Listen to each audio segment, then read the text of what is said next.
Yes, mobile phone.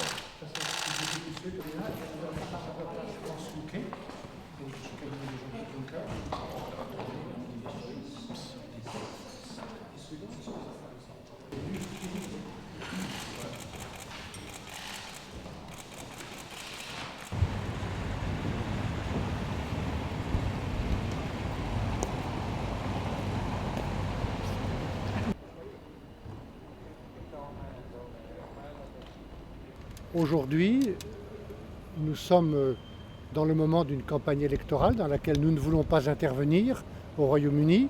Nous avons toujours été très respectueux de la vie politique britannique et nous attendons le résultat de ces élections.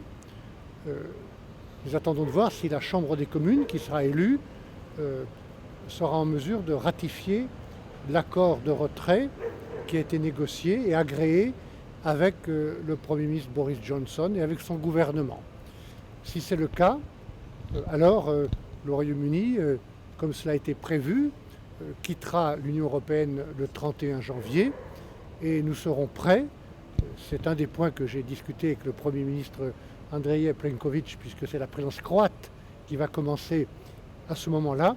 Nous serons prêts à engager très rapidement, immédiatement, au nom de l'Union européenne, une nouvelle négociation pour reconstruire une relation future et un partenariat ambitieux avec le Royaume-Uni. Et ce qui m'a été demandé, notamment par la présidente élue Ursula von der Leyen, c'est d'être prêt moi-même à coordonner et à mener cette négociation au nom de l'Union européenne.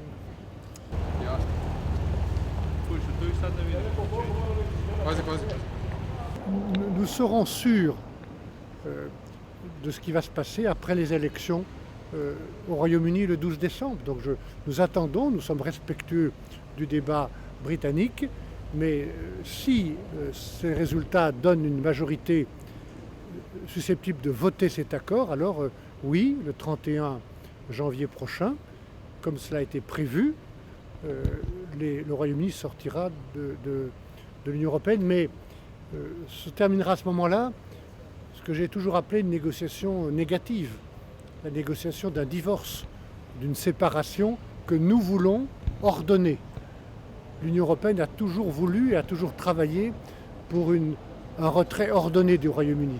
Et commencera à ce moment-là une négociation plus positive, plus constructive, puisqu'il s'agira de reconstruire une relation forte avec le Royaume-Uni qui reste un pays ami, un pays allié, un pays partenaire sur le plan de l'économie.